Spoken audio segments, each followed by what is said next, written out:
Olá a todos, sejam bem-vindos a mais uma aula de ciências. Eu, professora Isabela Gonçalves, te convido para uma aula pra lá de importante, porque a aula de hoje é aquele tema ali, ó, vacina, o que sabemos sobre ela. E já te adianto, vacina sim!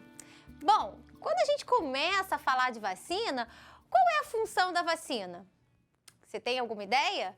Acertou aí de casa para quem falou que é para prevenir alguma doença. Exato. A vacina, ela vai trabalhar basicamente com a prevenção de doenças e, mais para frente, a erradicação.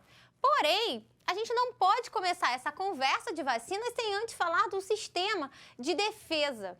Bom, para a gente não ficar doente, a gente tem que ter o quê?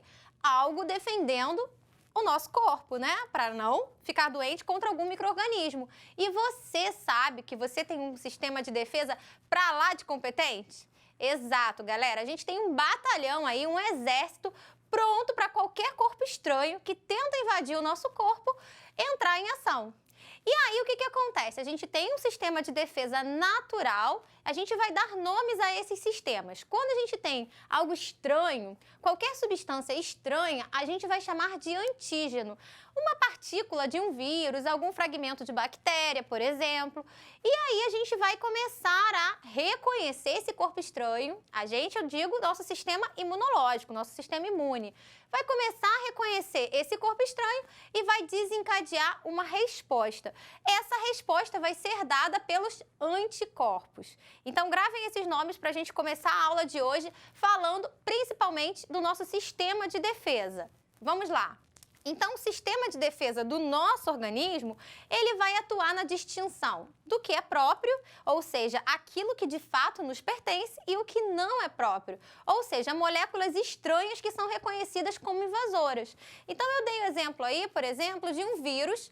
Ele tentando, invadir um corpo, eu vou ter aqui partículas virais que vão ser reconhecidas, como vocês conseguem observar nesses triângulos, quadrados e círculos, e vão ser reconhecidos por quem? Esses antígenos serão reconhecidos pelos anticorpos. Então, esses anticorpos, eles terão essa função de se ligar. Vocês conseguem observar nessa segunda imagem, após essa resposta, esse reconhecimento, eles se ligam para fazer o quê? Para combater.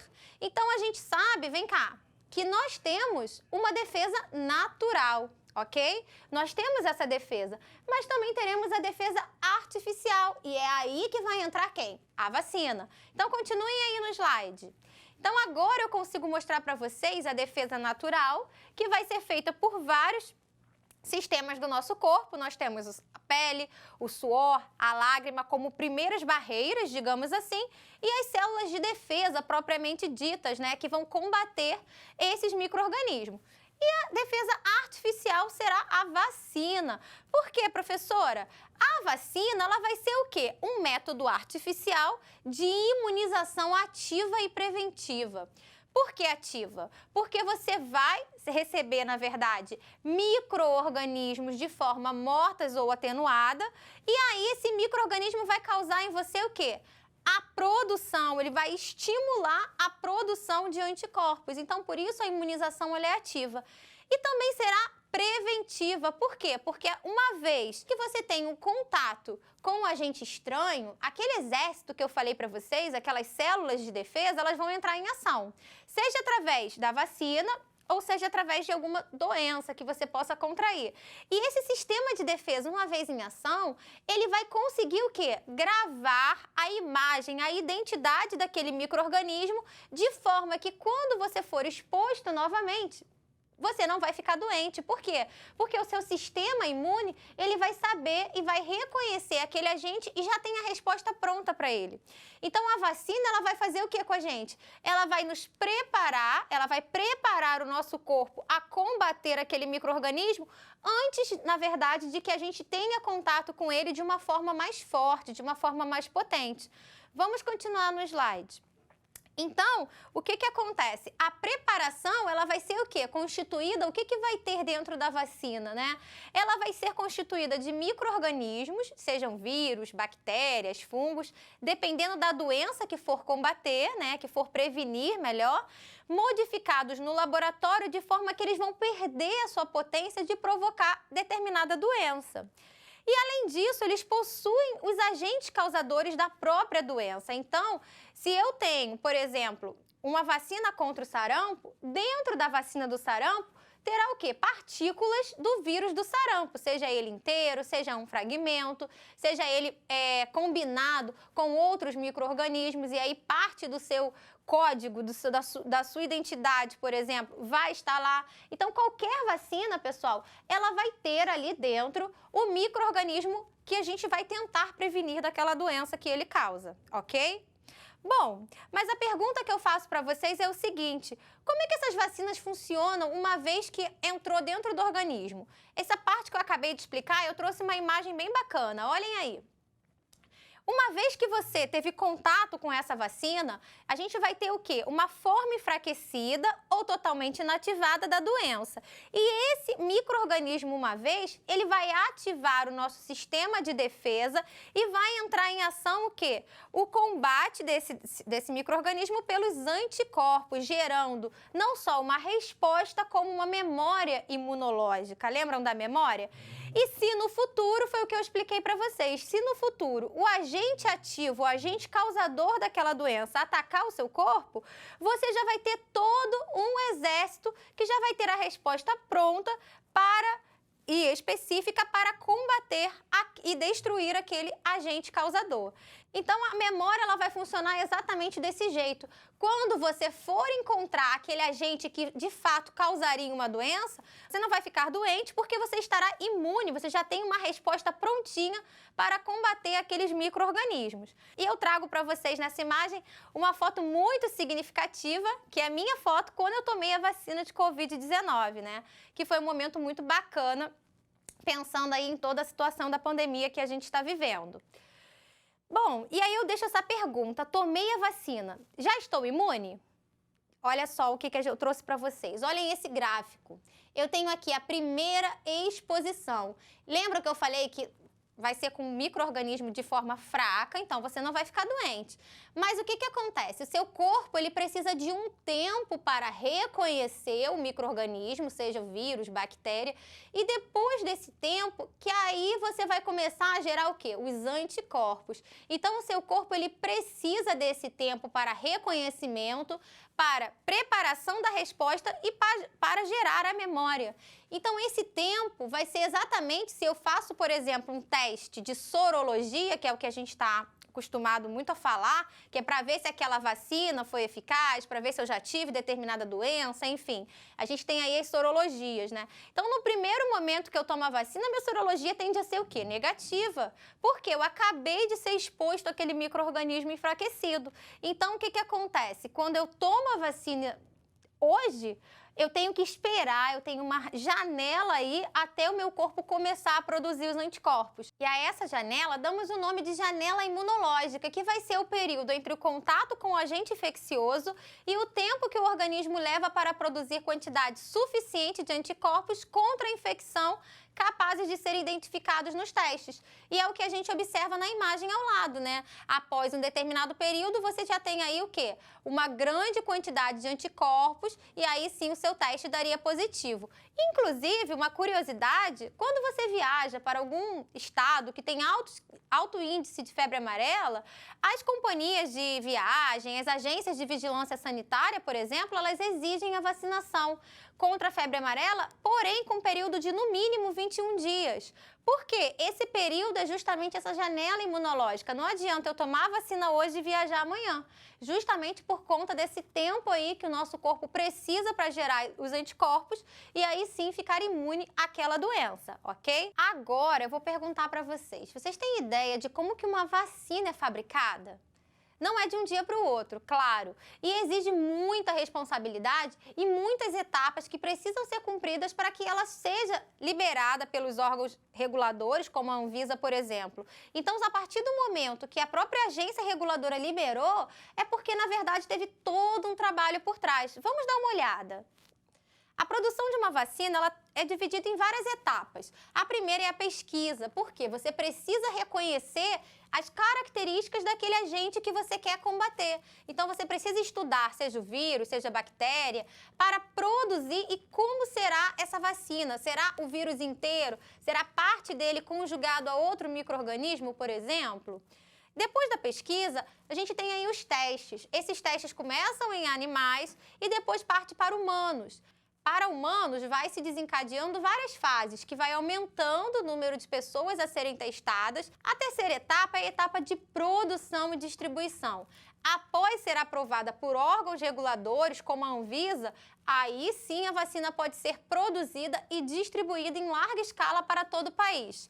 E as 3 instituições que mais produzem vacina aqui para o nosso país são o Instituto Oswaldo Cruz, o Instituto Butantan e o Instituto Vital Brasil. São institutos de excelência e de referência na produção de diversas vacinas que hoje são distribuídas gratuitamente pelo SUS. Bom, vocês já estão vendo aí no noticiário a questão dos calendários de vacinação de Covid, as campanhas, e vários infectologistas falam: a vacinação é uma decisão coletiva. Outros já falam que é individual. O que você acha? Depois de tudo que a gente conversou, a vacinação é uma decisão coletiva ou individual? Olhem aí. Essa imagem que eu trouxe para vocês, ela vai explicar um pouquinho do que a gente vai falar. Eu tenho aqui um indivíduo infectado em vermelho e vou ter também o quê? Os indivíduos vacinados em amarelo. O que acontece? Quando eu tenho grande quantidade de vacinados, eu tenho às vezes um não vacinado, mas esses vacinados vão criar uma barreira que vai impedir a transmissão, mesmo que tenha um infectado. Então, a grande quantidade de vacinados vai fazer com que aquele não vacinado seja, na verdade, dificulte a transmissão para esse. Então, você vai impedir o quê? A circulação daquele vírus, daquela bactéria, enfim, naquele ambiente. Isso aí a gente dá um nome de quê? De imunidade coletiva. Então, a imunidade coletiva ou imunidade de rebanho significa o quê? Olha essa imagem. O vírus se propaga livremente e infecta um grande número de pessoas. Então, eu tenho aqui laranjinha, todo mundo infectado. O número de vacinados, que são de azul, ainda não é o suficiente para barrar a transmissão e reduzir infecções. Por quê? Porque aqui eu tenho um número muito pequeno de vacinadas, então o vírus continua o quê? Circulando e sendo transmitido a várias pessoas. Agora, mesmo sem toda a população vacinada, a porção imunizada sendo grande é capaz de barrar a transmissão viral, o que reduz casos e protege até mesmo os não imunes ao vírus, como vocês conseguem perceber nessa imagem. Então, pessoal, o que eu quero dizer com isso?